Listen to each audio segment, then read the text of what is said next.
Welcome, everybody. Welcome to our Reviewer Credits webinar today. You're all absolutely very welcome.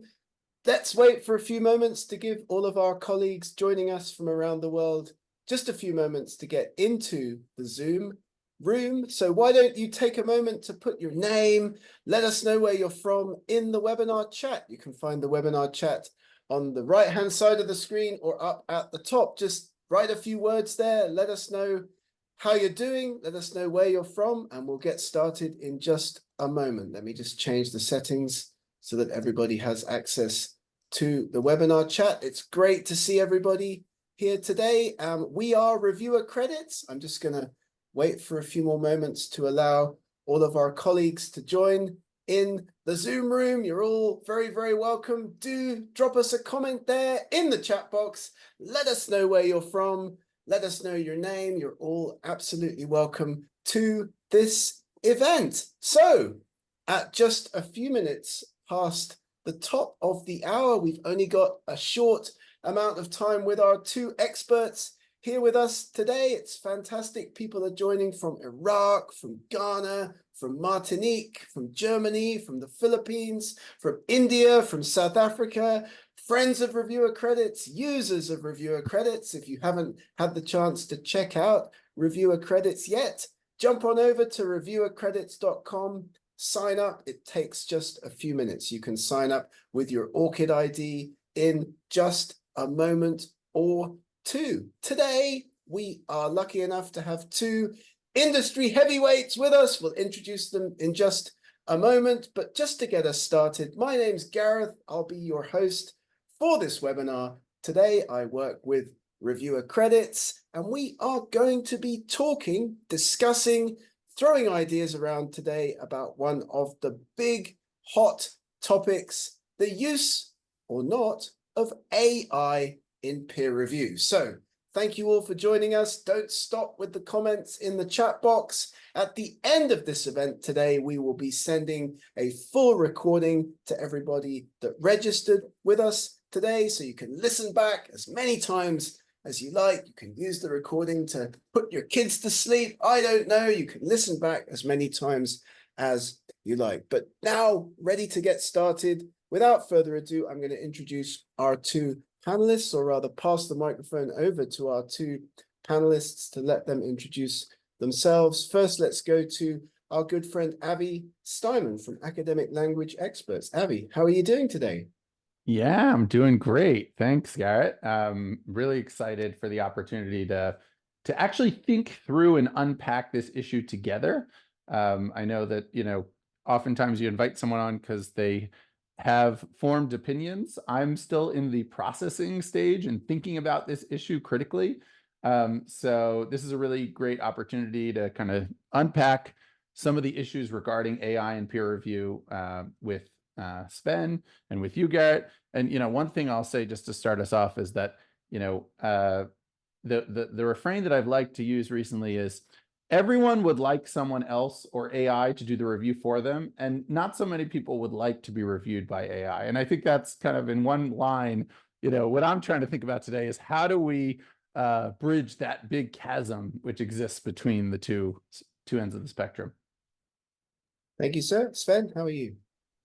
I'm great and really impressed how many of you have joined today. So thank you for that. Hi, Avi. Hi, Gareth. Good to have you here. And I'm absolutely curious to discuss today how AI can also help the reviewer who is not a native speaker like me and many on our webinar today, how it can help us to make peer review better as a producer of peer review reports and not just replacing what we do.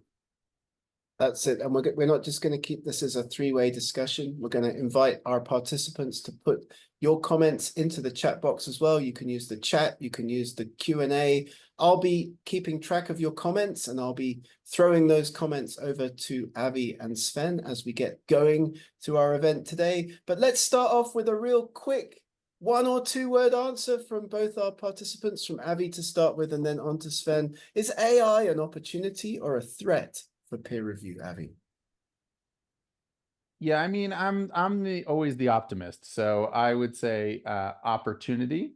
But it's like, I like to think about it like, you're on an F1, you're in the car and you're speeding around the track, and it could be the thrill of a lifetime, but there's also a big opportunity to crash, right? So I think it's important to say that, there's tremendous opportunity here to really address the peer review issue, which has been an issue, now for, greater part of a decade. But we have to be careful that we're doing it responsibly, maturely, and it integrates into the existing systems in a proper way. I agree. Gareth, it's a little bit like the question, is the internet a good thing or a bad one, right? So it goes into that same direction. I feel it's an opportunity for publishing. I think it will change a lot of things, but no opportunity comes without a risk. So that's, I guess, the situation we have to watch. But the risk that is inherent to the opportunity doesn't mean that we shouldn't start experimenting. And I think it's really exciting to see how much of an experimentation is going on right now and the openness. So I'm just hoping that publishers and reviewers, researchers don't pull out and get disengaged from the experimentation. I think that's really important right now. Fantastic. One of the really exciting things about Avi and Sven joining us for this session today is that Avi's got deep experience from the author services side of things, like editing books, working with researchers who are not native speakers, helping them to get their work published, whereas Sven is more of from the publishing industry side of things, from book publishing, from academic publishing. So give us some use cases, guys. What's some low-hanging fruit, some examples of how we could immediately apply AI to the peer review process? Avi? I can tell you what I tell people who say, who are, when we talk about using AI in peer review, they gasp and they say, "Oh no, you can't do that." So first of all, I think it's important to define what we mean by peer review, and I think that in most researchers' minds, peer review equates to the decision of whether an article is accepted or not. And when we think about it in that framework, well then, no, we don't want to be handing that over tomorrow to bots and then they decide which science is important, because the question of what science is important is a cultural one. It's about us and who we are, and we should take ownership and agency over that. However, if we break down peer review into and look at it under a magnifying glass and think about, well, actually, what is peer review? What is peer review, right? So it's actually a bunch of different activities that we're doing as part of a process to validate and to validate the research. So peer review can include, checking for research integrity to make sure that, there's no fraudulent research. Peer review can make sure that all the, the references and the citations are accurate and up to date and formatted properly. Peer review is to make sure the language is solid. And of course, peer review is to check the content of the article itself and decide whether it's novel or whether it's engaging. And each one of those things deserves its own look under a magnifying glass to see whether AI can or cannot be used. So if I mentioned before where it can't be used, an example where it can be used would, let's say, potentially be research integrity.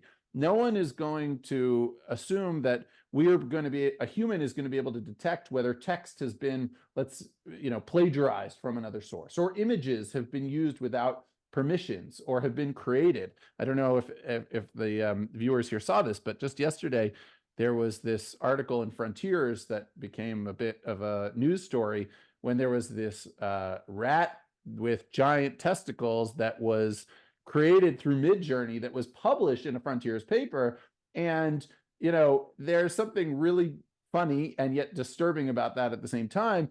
And had they had a tool in place that was working to check for those kind of problems, well, then they wouldn't have had that issue. So I think it really, we really have to kind of look at things carefully in order to make decisions about where it should and shouldn't apply. People are talking in the chat already about ethics, and we're going to come back to that in a minute. I mean, if you haven't heard about the rat, you've probably been, hibernating or in a coma or something. Sven? Well, I think it's interesting to think about the role AI can take in peer review, right? And I think it can be everything on a spectrum between a full reviewer and a copy editor, if you want, something like that, if that is the spectrum. I don't see generative AI being at a point yet where it can do full reviews without any kind of human or parental supervision, and I think that makes perfect sense. But using the tools, improving, for example, the linguistic quality of a review report that was written by somebody like me as a reviewer to remove bias, to improve inclusion into global research processes, I think is a great thing, and that is already possible today. So I think it makes perfect sense for publishers to watch the space, to also invest, to experiment. And well, I think there's one element around peer review which is really the most problematic one, and AI won't help to fix that, I believe. We have, as the publishing industry, basically told the research system over decades or even 100 years and more that peer review does not make any mistake, zero mistake. We all know from Six Sigma and other schools, right, that that is not true. And I think we need to make ourselves honest in that direction as well and say there are mistakes that machines make. There are mistakes that human beings make. Apparently, they oftentimes overlap quite nicely. And I think looking for that overlapping moment between machines and human beings, that's what I would focus on from a publisher's perspective right now. Yeah, I agree with Sven in that I would say, it reminds me of, the self-driving cars, right? We can look at the number of accidents and fatalities from, car accidents in a year, and it can be hundreds and hundreds, if not thousands, and in many countries is the #1 cause of premature death. And yet, these self-driving cars, which are according to all data and metrics, are much safer. Humans still, we have this sort of, fear, or we have this, we're not yet sure if we want to trust it or not, right? And even if the data tells us otherwise. And I think something is similar is true when it comes to peer review. If, let's say, and there's no way to do this, but let's say we could figure out that humans are accurate 90% of the time, okay? I think it will require the AI systems to get to 96, 97, 98%. I don't think it can just be of equal. I think we have a higher bar because of the technology that's behind it, because of our own fears of what that technology could potentially produce. So, the bar is set high, and it's a challenge for the entrepreneurs in this space and for the publishers in this space who want to innovate, that, our level of acceptance of error in academia is low and should be low. It's not so I'll give you an example. There are some tech tools out there to judge whether or not a text was written by AI or it wasn't written by AI. There's a few different companies that are trying to work on this. They're trying to see, can I detect that a text was written with ChatGPT? And their accuracy rates are at about 90%. But that's not good enough, because what that means is if publishers were to use this, every 1 in every 10 researchers would be accused falsely of using AI tool or using AI to write their research when that wasn't accurate. So I think we need to be really careful about what we're okay with and what we're not. Interesting. People are commenting already.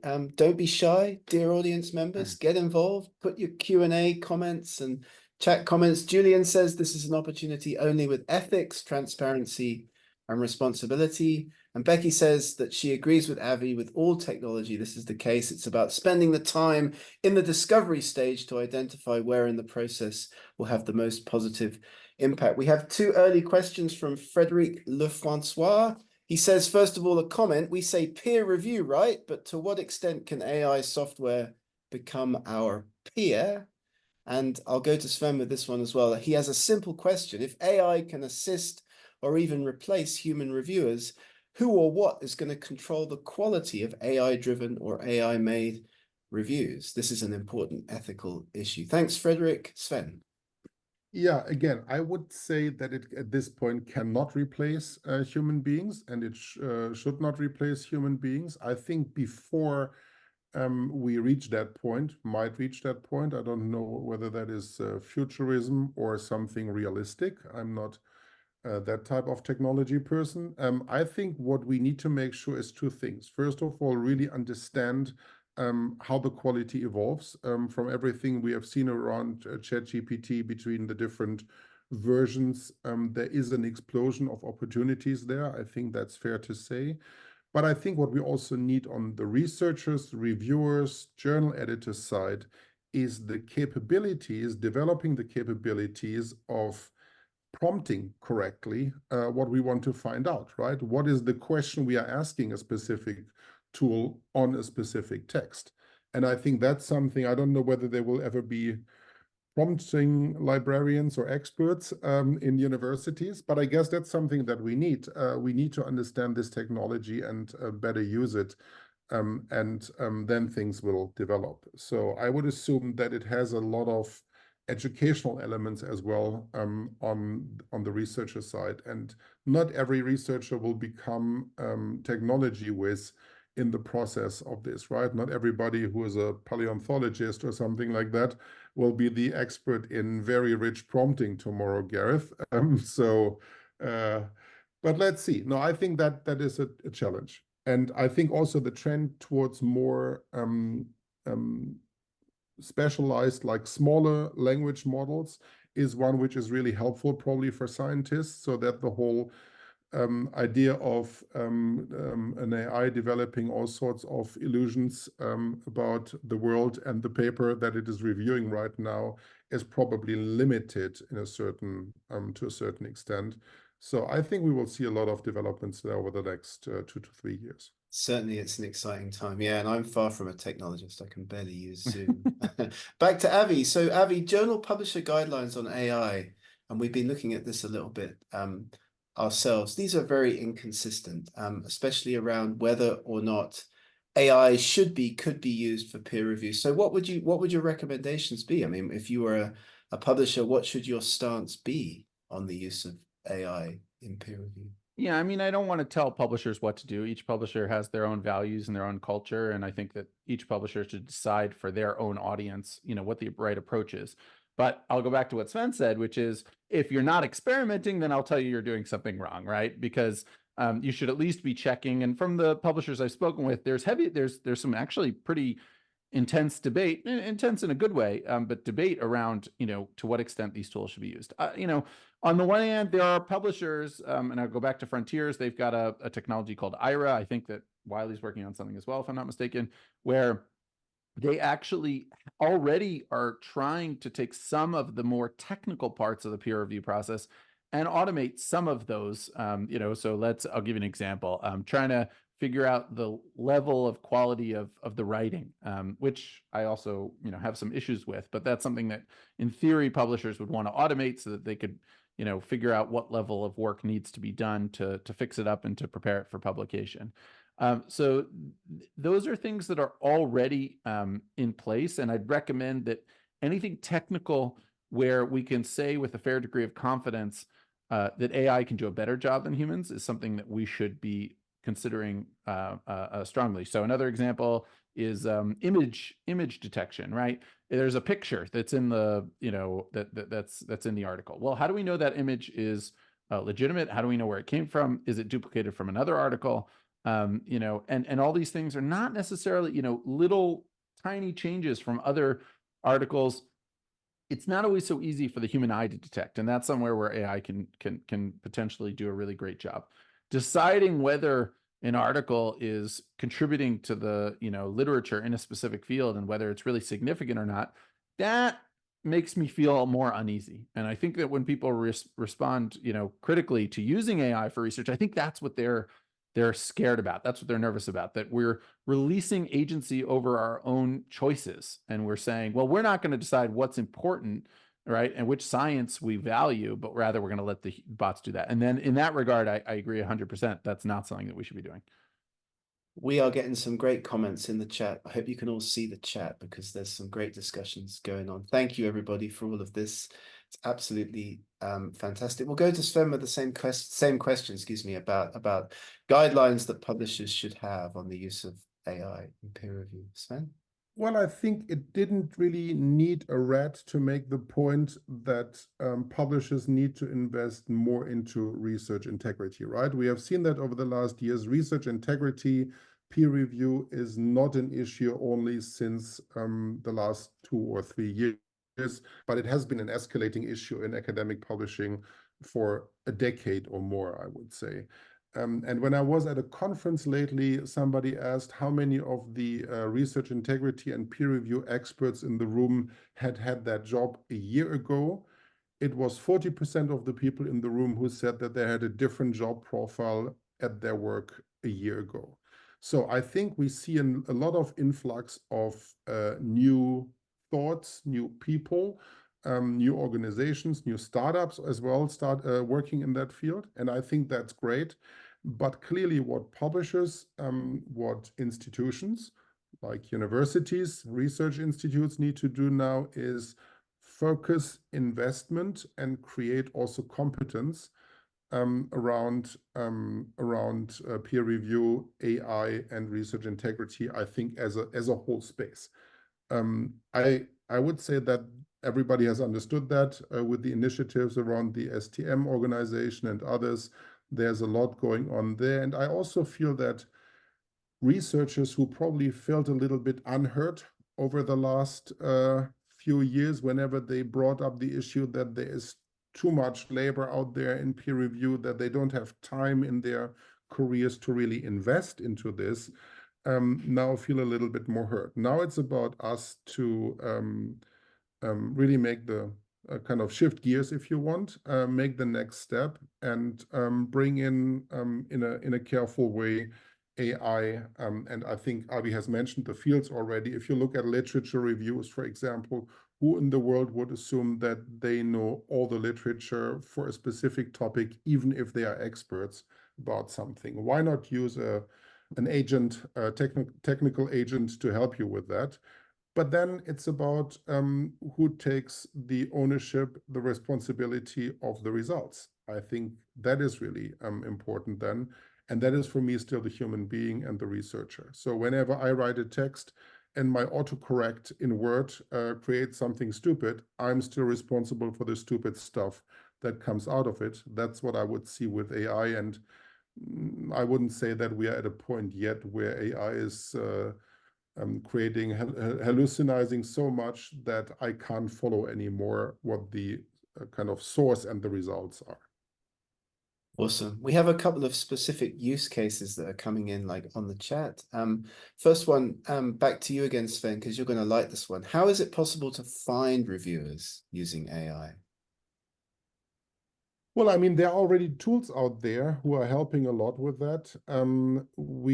I think the opening up of OpenLX data a few years ago has been really transformative, and it can't be praised enough. And I'm surprised that it doesn't get really the recognition within publishing that it should get, because a lot of great startups that are out there, whether it's Global Campus or Profi, other players out there, are capitalizing basically on that technology. So I think finding reviewers, I would always say that finding reviewers, and you know that from our work as well, Gareth, is not the problem. It is not that researchers don't want to review at large. I would say reviewers are annoyed by the fact, researchers are annoyed by the fact that they are bombarded with emails which are completely unspecific, not very well targeted, in a very pushy way to deliver something now, please, for not getting anything in return. And I also understand, obviously, being a publisher, I also understand the publisher side. There is, for different reasons, not so much of an intimate knowledge of the other side, the potential reviewer, because we have failed over a few decades to really build a strong network with researchers on a very detailed level. So we need to get better as publishers, I would say, to really understand where researchers are at and to really scale that to the dimensions that we need to make peer review work. So I think technology is there. Finding reviewers is not difficult. I guess giving something back to reviewers, that's our whole story at Reviewer Credits, obviously. Giving something back to reviewers is something very normal that everybody would expect, at least a thank you, right? From there, yeah, I think technology can only help. Fantastic. I mean, if you haven't seen Reviewer Credits yet and you're listening to this and wondering what Reviewer Credits is, reviewercredits.com. Have a look at the website if you've got a few moments. Takes a few minutes just to sign up. We have a great question from Monty in the Q&A that I think you're going to like, Avi, and it's about using AI to quantify innovation and significance of a submitted manuscript, which is core to the editorial process as well as the peer review process. Do you want to have a bash at that one? Like how we can use AI to identify whether a paper is innovative and significant or not? Yeah, this is where I get a little bit more, I don't slam on the brakes, but maybe I pump the brakes a little bit, because it's exciting in theory. In practice, I have seen at least one startup who has tried to do this, give feedback on the innovation and the novelty of the article itself or the significance of it.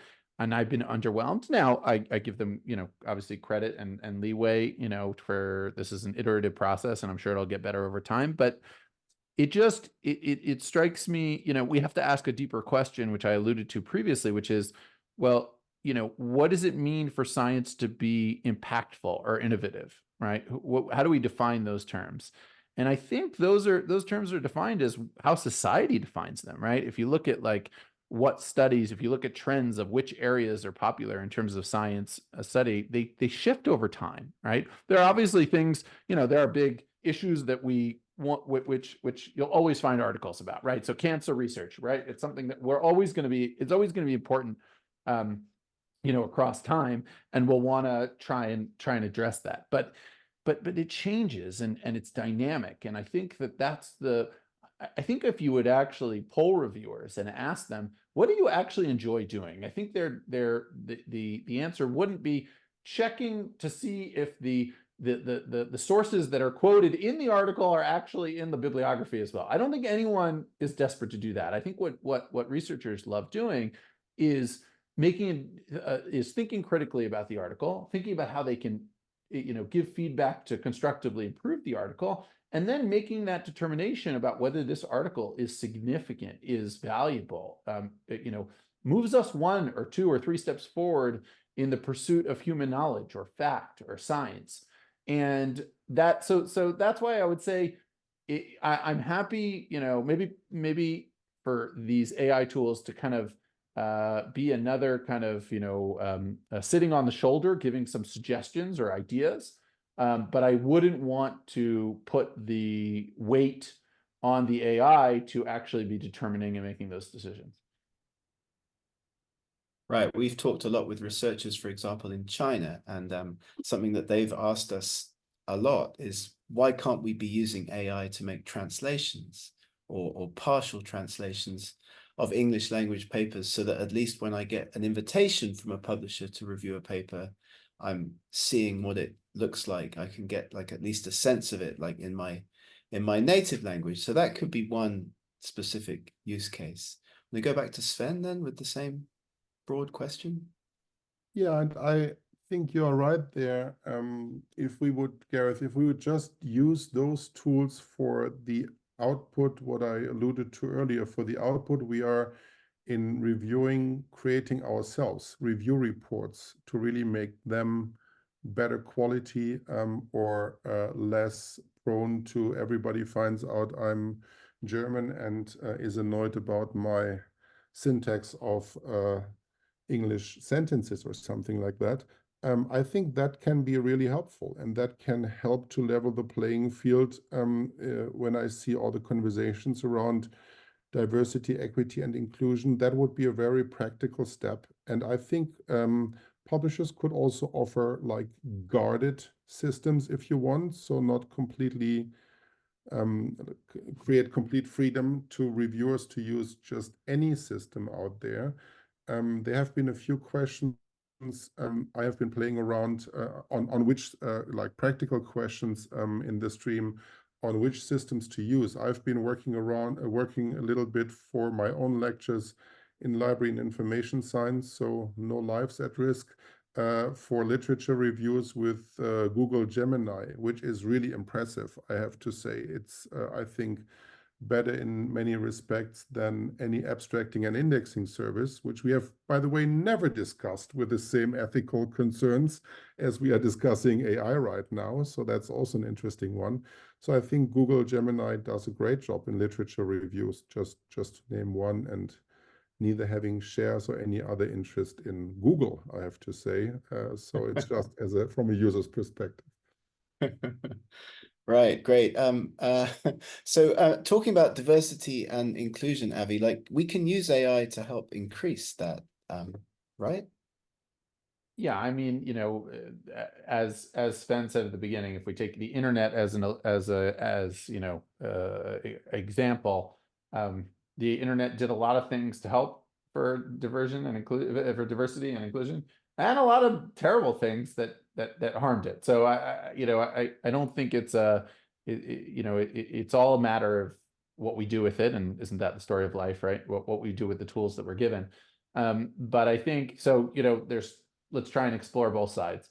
On the one side, you have these, you know, biases, which are really just a mirror that's put up to ourselves about what we put up on the internet. And if we take into account that, you know, ChatGPT and OpenAI, they're included in their data set alongside academic research and open access papers is also Reddit, then we need to be careful before we just start copying and pasting and, you know, as truth. You know, I don't think that anyone would assume that that is a, you know, a solid place for factual information or for, you know, for thinking about inclusion. So that's kind of, we need to be careful that these LLMs, these large language models, aren't just reinforcing some of the worst biases that we have. In fact, some of the delays in the production and of some of these LLMs were the fact that they were, I mean, just terribly biased in all sorts of ways. And some of them had to be pulled off the market as a result. So that's on the one hand. On the other hand, if we get back to the language issue question, this has been something that's been close to my heart, you know, since I started out in this industry over 10 years ago, and that is the potential opportunity that these large language models present for authors for whom English is a second language. And the example that I like to give is Professor Tu Youyou. So Professor Tu Youyou was a Chinese scholar who found, she was studying herbal medicine, and she found this ingredient called artemisinin, and she realized that this could be used to treat malaria. And, you know, malaria is one of the most, you know, one of the deadliest diseases. And she published her article in Chinese. And I don't blame her, you know, and I don't know, I didn't have a conversation with her. I don't know why she did that, but clearly she either did not want to, or wasn't able to, or didn't feel comfortable with, or maybe didn't have the funding for publishing her article in English. And a long time went by until that was discovered by an Anglo researcher, and then written up as part of a review article. And then, you know, we solved malaria, but there was this big delay because of the language of publication. So I think, you know, we always have to think about the potential opportunities versus the potential risk. And in this case, I think the opportunities that are afforded to us when we empower global researchers, and we're talking about the vast majority of research, right, isn't produced in the US and England, right? It's everywhere else. So to give them an equal footing, equal shot, it's good for us, I think, as human beings, but it's also good for science, because in the end of the day, we get better science when everyone has an equal opportunity to say what they want to say. Excellent. Thanks for your comment, Adrian. I hope everyone can see the chat, and we've got some fantastic feedback. James says the main problem with AI is people overestimating its capacity. Don't we need some standards around what tools are being used? Sorry, Sven, go on. Yeah, that's something I wanted to pick up on, because I think, James, that's absolutely to the point. We had, like, preparing this call, a little bit of a conversation around that whenever it becomes scientific publishing, people are very polarized around technology. And I would say, so some sitting there, I remember a year ago at conferences, smirking of what a stupid mistake ChatGPT 3.5 just made, and it made crazy mistakes on me. So it made me a manager at Deutsche Bank in Berlin, which I've definitely never been. So obviously this stuff happened. And I agree that this should not be misread as just believing that AI will solve all the problems of the world. I think it can help in one particularly under digitized part of academic publishing, to further digitize and hopefully improve in terms of productivity, some steps. I mean, that would at least be my hope. And as you said, Avi, I completely agree that there is a lot of risks attached to it, which we need to watch. But anthropologically, it's interesting to see that in publishing, we basically have these two sides of people who would like to keep everything as it was in peer review, and everything is being kind of labeled unethical as soon as there is innovation in it, and then the other ones that can't wait to implement something new. So I guess that's where we have to find our way now in the next few years. Yeah, I wanna just address what you were saying, Sven, about, getting frustrated when you get bad results, because I think that's a very common experience. Everyone, who's spent more than 10 minutes has found something and said, no, that's not right. And I think that's really important. So the way I like to think and conceptualize this is, imagine that ChatGPT is an intern at your office the first day that they've ever come to the office. The intern has an infinite potential IQ, right? It could learn anything about anything.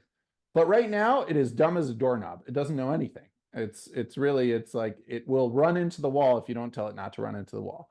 And so how do I get it from, day one to fulfilling its infinite potential?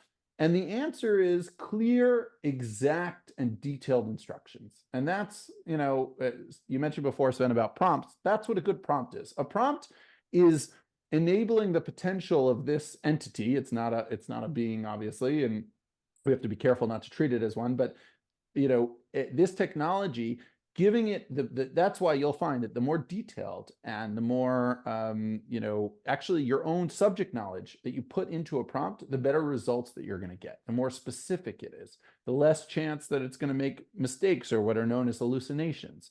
So if you get a bad result, which you will, and if you haven't already, don't give up. Think about, well, could I have given instructions that are a little bit more detailed, a little bit clearer, and then try it again and see what happens. We are just over halfway through our event today, and I'm going to do what Avi always does in his webinars, which I really like, and that's just to remind everybody that we've all got LinkedIn profiles. ReviewerCredits has a LinkedIn profile. Avi's company, what's the name of your company, Avi? That's Academic Language Experts. So do follow us on LinkedIn and do put comments on our LinkedIn profiles about this event. That would be great. Adrian is pointing out for us AI tools that can help identify data sets and code that can be shared with an article. And he highlights dataseer.ai as one such tool. Thanks for your comments, Scott. Gillian's asking about native English speakers, asking them to edit their work. And we do have lots of tools that can be used for that specifically. But in terms of review, Sven, Samir is asking about a ranking system, a reviewer rating system. Is that something that you could envisage being created using AI? Well, maybe not really a ranking system, because probably the ranking with all these reviewers in the world would be extremely long when it comes to human beings and just a few technologies compared to that. But what I find interesting is that we are at a point, obviously, now in reviewing, in peer review, because of digital tools and because of a number of retractions over the last years, that we know who is at least a very bad reviewer, because they were obviously involved in processes that led to rejected or retracted papers, rather. And the retracted papers issue is something where I don't understand that we are not acting more decisively. So I think everybody who has been involved with papers that have been retracted, either as a reviewer or as an author, clearly needs more scrutiny in future processes or even excluded from certain steps in the process, because this is a major systemic risk, I would say, to the system as a whole. So ranking is great, but I think first of all, weeding those out that are an issue, and at the same time rewarding making visible those that are doing a great job on the other side would be great. And for that, I have to ask my publisher colleagues, please don't think that you own reviewers. It is not your reviewers. Sharing information about great reviewers should be something that everybody in the industry sees as a positive thing, and not as giving out confidential information about those people that you get most reviews out. I think that's really important when we talk about the human side of it for a moment and not the AI side. We struggle with that a lot. Yeah, because there's only so many researchers in particular areas of study, and of course they really know the journals far better than they know the publishers, I'd say. So you got that pool of peer reviewers that's cross-disciplinary rather than attached to a particular publisher. Avi? Yeah, I think we need to be careful when we start talking about, reviewing reviewers, when it's essentially a non-paid job, and then all of a sudden we're going to be judging them for their non-paid job. I mean, internally, we should keep track of who does, who's our reliable staff, but I think we need to be careful not to make that, information public. I mean, we're already, I think, a little bit taking advantage as it is. I think we also need to parse between two different issues. There's reviewers who maybe don't do a great job, and then there are these, inside jobs or paper mills, or what I like to think is the only thing that could potentially get to Netflix from our industry, which is these, these reviewers that aren't really doing review at all. And that is maybe less, it's less of a grand scale, but that's something that we should be looking out for, and we should be reporting, we should be sharing. But even there, we have to be careful about, how we go about that process. Not always so simple. One case study that comes into my mind, not from our industry, is that of PayPal. So when PayPal first started out, they had this big problem of, fraudulence on PayPal, where people would, send money to fake accounts. And they were trying to figure out, well, how do we know what are, which people are legit and which people are not legit? And that was a big question that sort of was going to decide their future. And for many years, the way they went about it is they said, okay, we're going to try and like find a paper trail. We're going to look at these people, and we're going to try to find all the information we can about them online. And then we're going to, track them down and make sure that they're excluded. And it failed miserably. And it was only after a couple of years that a sort of, someone else came along and said, within the company, and said, well, actually, let's look for the people who have no paper trail, who just came out of thin air and then disappeared into thin air. And I was thinking about that recently in the context of peer review, right? It's like, if you're going to, be running some sort of a scam, a big problem that we have in our industry is actually these phantom researchers, right, who either borrow other people's names or sign up for an ORCID ID and then kind of disappear into the night. And I think so. I'm not, I don't know that it's a one-to-one parallel, and I think we need to think about what it means for in our context. But I don't want to jump at this idea of we know for sure, with 100% sure, clarity, exactly who it is that is a good actor or a bad actor, or exactly who does good reviews or bad reviews. That's a really useful insight, an interesting use case. And we've got some more great comments. Everybody keep them coming. We're happy to see so much engagement from everybody in this webinar today. Ermal says, one of the useful uses of AI in peer review could be helping to generate the peer review report while the reviewer is reading the manuscript and making comments, which relates to another comment from Michael. Are there AI tools that can provide a first draft of a review for a medical journal? Sven? Yeah, isn't it interesting that suddenly when technology is jumping on something, or we are putting technology on something, we are talking about standards. So I really, I spoke to a publisher a few days ago about standardization of peer review. And was a representative of a very big publisher, and they said we have 2,500 standards when it comes to peer review, as many as journals. So I guess, again, that is something that has nothing to do with AI, but it now pops up in this process because we suddenly see that we are asking researchers in presumably or allegedly in the interest of research that they have always to kind of adjust to a new set of questions, elements, categories, whatever it is around peer review. I think it would be so easy to lift the overall quality, like to just implement minimum standards across all journals.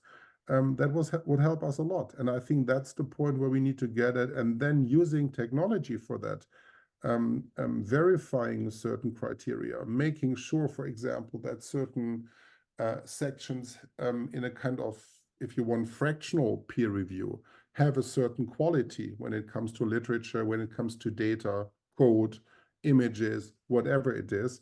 I think that's absolutely important.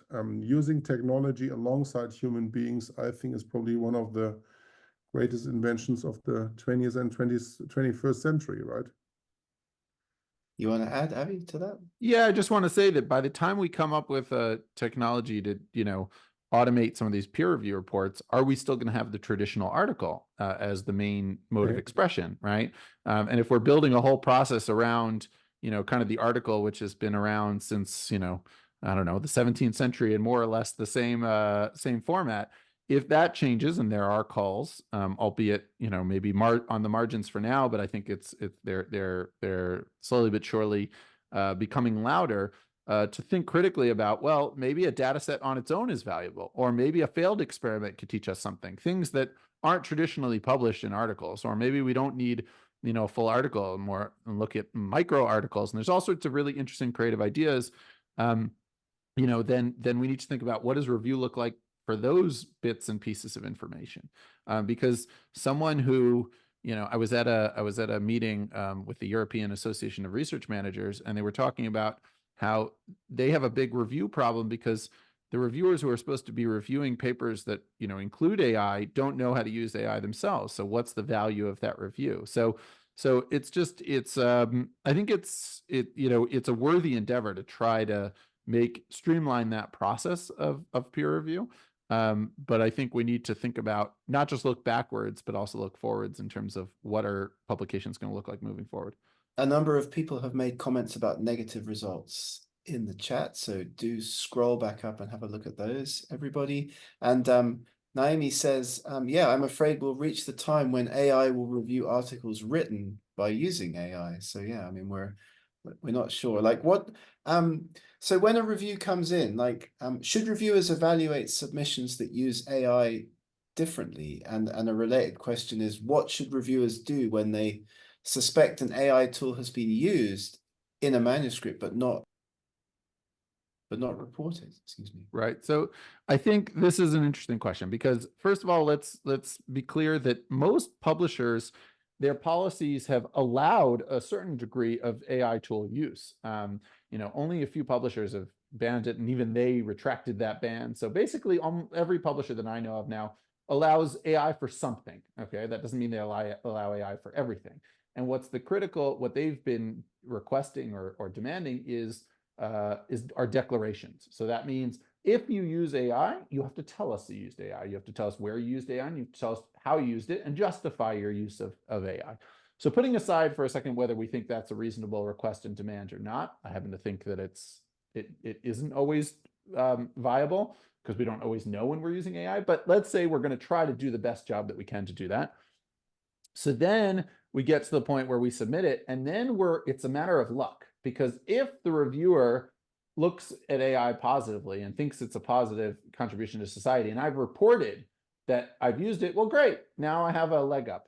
If the reviewer is anti-AI and thinks that AI bots are, the end of, cultured humanity as we know it, then they may look negatively on my research, even if I did everything right. So it's very hard to remove that bias when we're submitting our article. And my fear is that researchers, because they're worried that they're going to be judged for using these tools, even if they're technically allowed, they're not going to report them, and they're not going to be transparent about them, because they're worried that they're going to get, responses. And by the way, this isn't just a fear in the sky. I saw an article 2 days ago about a researcher.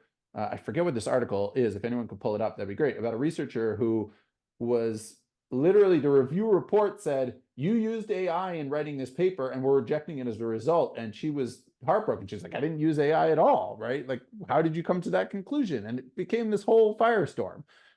So, it's a mess. It's a bit of a mess. On the use of AI.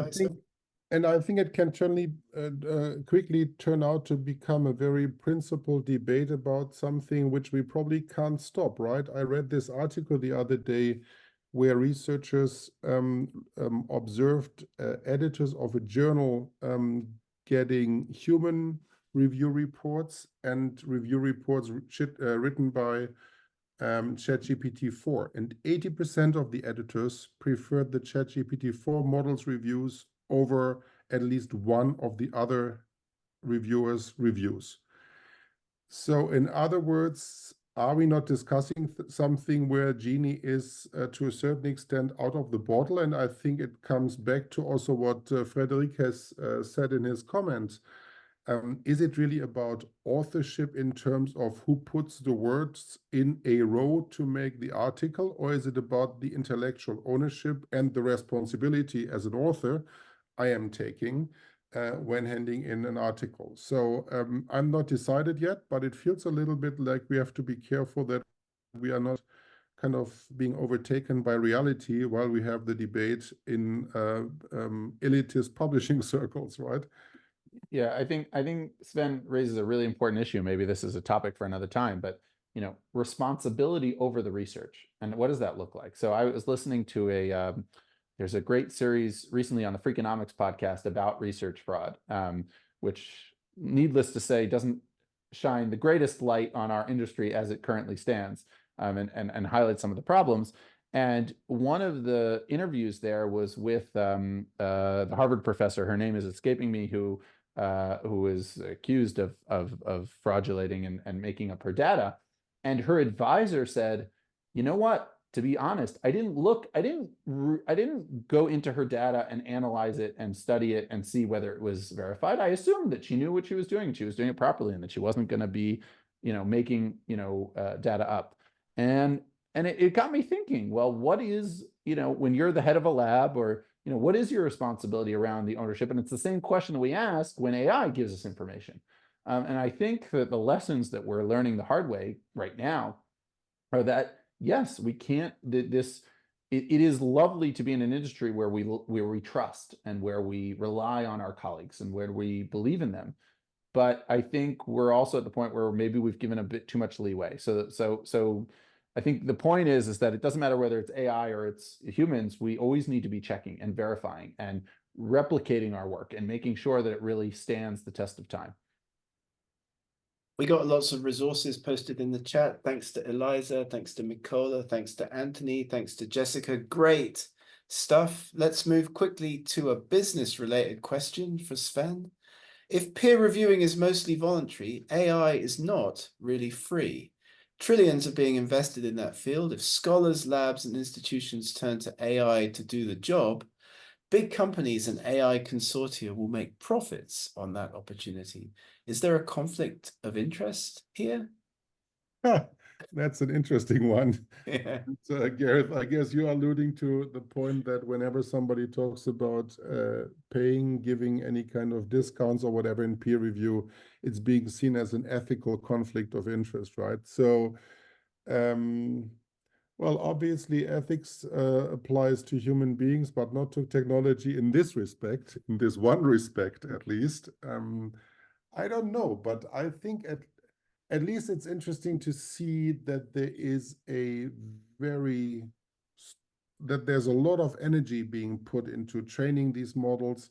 By the way, also with content that is behind the paywall, not just open access content. So a lot of publishers negotiating licensing agreements right now with the providers of these large models.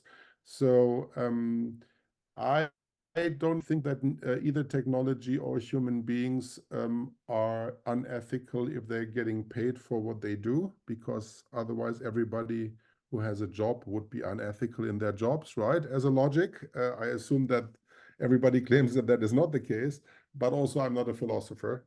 Long story short, I think it is a completely legitimate tool, but it is something very different from individual peer reviewers, obviously. And Hanan follows up on that, Avi. Why don't we just make peer review a paid job? Oh, great question. Here. That sounds wonderful. You'd have to get the executives from the big publishers in the room to ask that question. I think it probably the answer, the one word answer is probably money. That it is an investment, and if you break it down, and you take into account all the articles that are rejected and all the article and paying a number of peer reviewers, and you'll never really be able to pay people their actual value in time. I remember seeing a blog once where he tried to, actually come up with a number that would account for his time, and it was a number that wouldn't make it wouldn't work from a business model perspective. I think that what Sven and Garrett and the team at Reviewer Credits are doing are trying to figure out how do we really, it's both recognition and reward for these authors. I think is a really important starting point.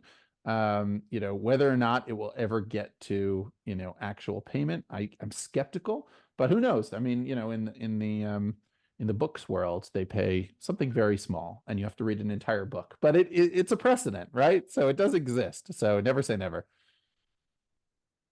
Right. Well, we're running up against our time limit for this event today. In just a few minutes, we'll close off. But let's go to Sven and Avi for a few closing remarks before we do that. Like, I wonder if we could ask each of our participants to give us like a prediction for, the future, for the next 5-10 years, even. Like, where will we be if we have this event again in let's say just a few years' time, Sven? Will we be even talking about this issue anymore?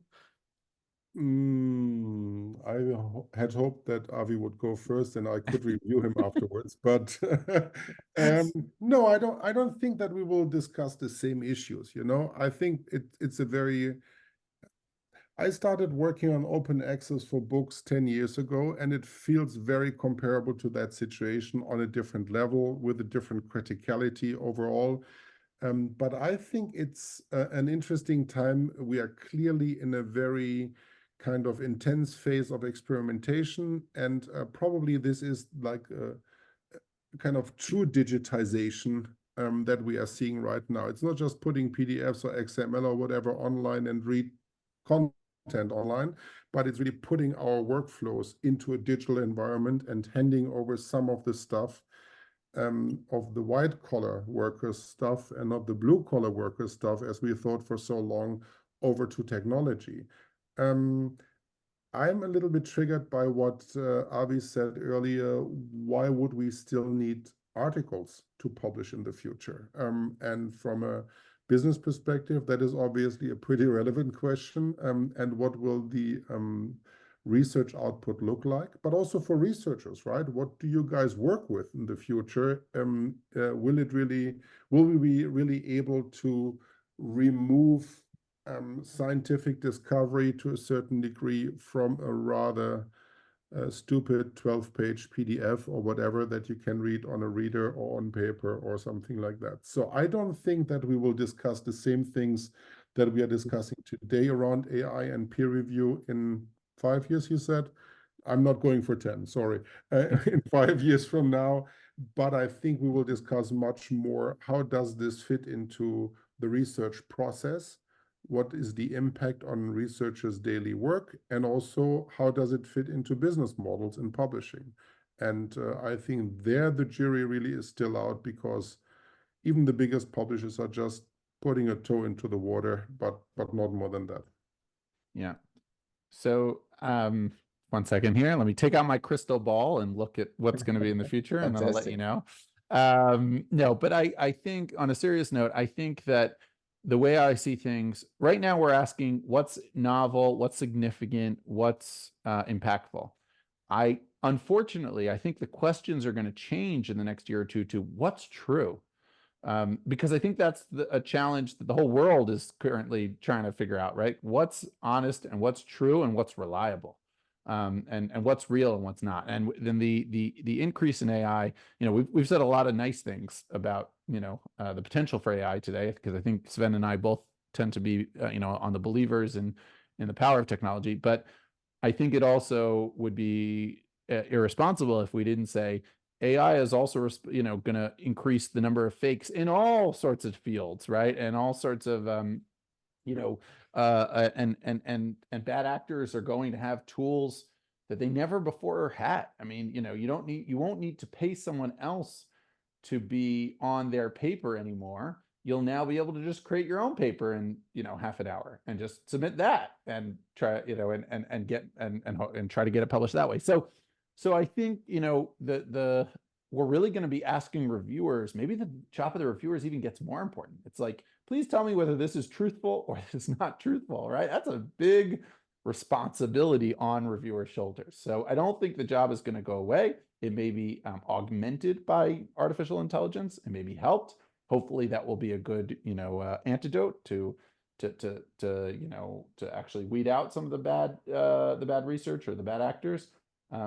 But some form of a review is going to continue to be critical. Now, it could also happen earlier in the process or later in the process, right? Could be we'll want to be jury review when the draft is being worked on. I think there's logic to say that. There could also be a situation where we do crowd review, where we send an article out into the world and then people are able to kind of give their comments and suggestions and feedback. So yeah, expanding the mind. And I appreciate the opportunity to, to think through some of these issues today. It's been great. And just before we say thank you to everybody, let me just say a few things about Reviewer Credits while I've got a captive audience.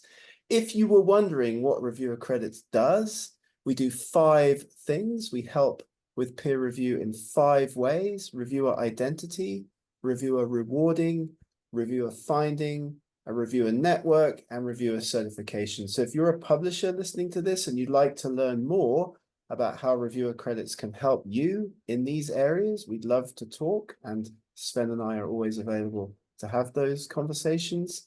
Don't forget that tomorrow at 1 o'clock GMT, Maria and I will be doing a short half-an-hour Ask Us Anything event on data in peer review. So it's not too late to sign up for that. You'll find the sign-up information on the Reviewer Credits LinkedIn, of course. Follow Avi, follow Academic Language Experts, and get in touch with us at any time. We're always very, very happy to talk about peer review, indeed in person as well as online. If you're attending any of these conferences in the next few months, we'd love to drink a coffee. We'd love to say hello. We'd love to talk to you about how Reviewer Credits can help book and journal peer review. The London Book Fair, the UKSG, Society of Scholarly Publishing, and the Association of University Presses. So with that, it just remains for me to say thank you so much, Sven, for your time. Thank you, Avi, for joining us today. And thank you all for coming to this event. It's been remarkable, the interaction that we've seen in the chat. And do keep in touch. I'll send the chat and a video recording of this event to all participants. Have a great day. Thank you once again. Take care. Thanks, Gareth. Thanks a lot, Gareth.